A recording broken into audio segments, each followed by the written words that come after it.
5 ছেপ্টেম্বৰত অনুষ্ঠিত হ'ব ভোট গ্ৰহণ। যেহেতু সমাগত BTC নিৰ্বাচনক কেন্দ্ৰ কৰি বিভিন্ন ৰাজনৈতিক দলসমূহে প্ৰচাৰ তুংগত কৰি তুলিছে। বিশেষকৈ BPF, UPPL আৰু BJP দল। আমাৰ DB নিউজৰ বিশেষ অনুষ্ঠানত উপস্থিত আছে 4 নং জমদুৱাৰ সমষ্টিৰ প্ৰাৰ্থী উলিয়াম নাৰ্জাৰী। আমি দাদাক প্ৰথমে DB নিউজৰ ফালৰ পৰা স্বাগতম জনাইছোঁ। নমস্কাৰ আপোনালোকক। যেহেতু সমাগত BTC নিৰ্বাচন, বিভিন্ন ৰাজনৈতিক দলসমূহে এতিয়া প্ৰচাৰ তুংগত কৰি তুলিছে। সমান্তৰালকৈ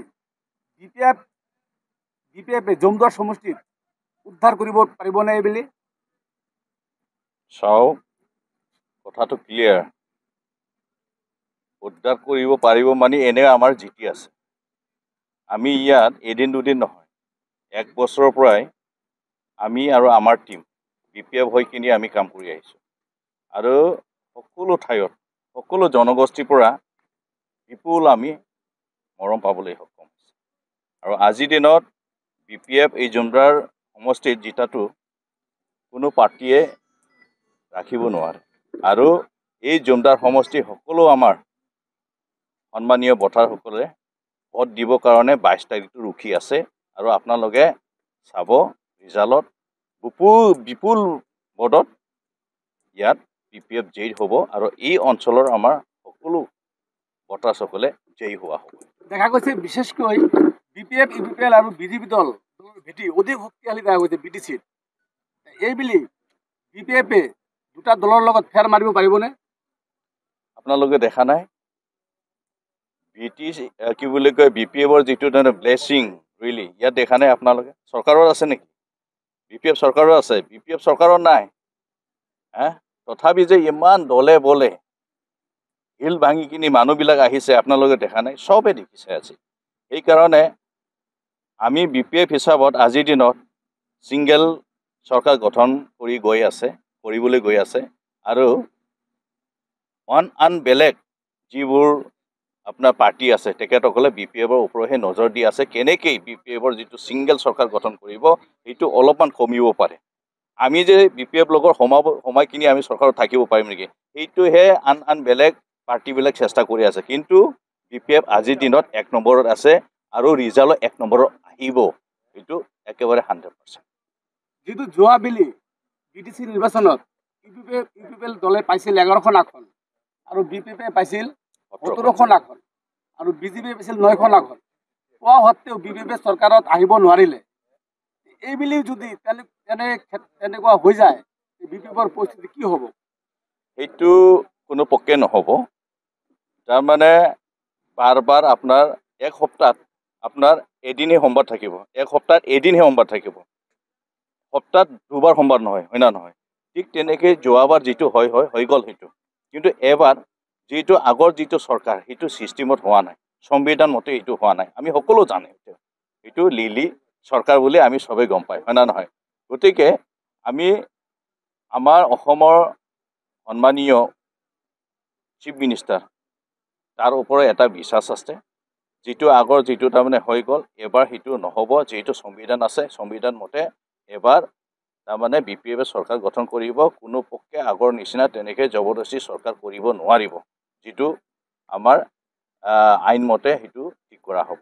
আৰু তেখেতেও নিশ্চয় এটা চিন্তা কৰিছে যে 2020ত 27 জানুৱাৰীত BTR একত হৈছে আৰু BTR যিবোৰ একত কৰিছে এবাৰ যি চৰকাৰত আছে UPPL তেখেতসকলে আপোনাৰ একত কৰিছিলে। সেইকাৰণে এবাৰ তাৰমানে তেখেতসকলতো সুবিধা দিব লাগে। তেখেতসকলে মিঠা না ঠেঙা সেইটো তাৰমানে চাবৰ কাৰণে তেখেতে নিশ্চয় তেনেকৈ সুবিধাটো দিছিলে। কিন্তু দেখা পাইছে এই চৰকাৰ কিমান যে মেচুলীয়া সেইটো আজি প্ৰমাণ হ'ল। সেইকাৰণে আজি BJPয়েও নিজৰ ভিটিটো আজি মজুত কৰি কিনি নিজে ছিংগল খেলিব বুলি আজি ৰেডি হৈছে।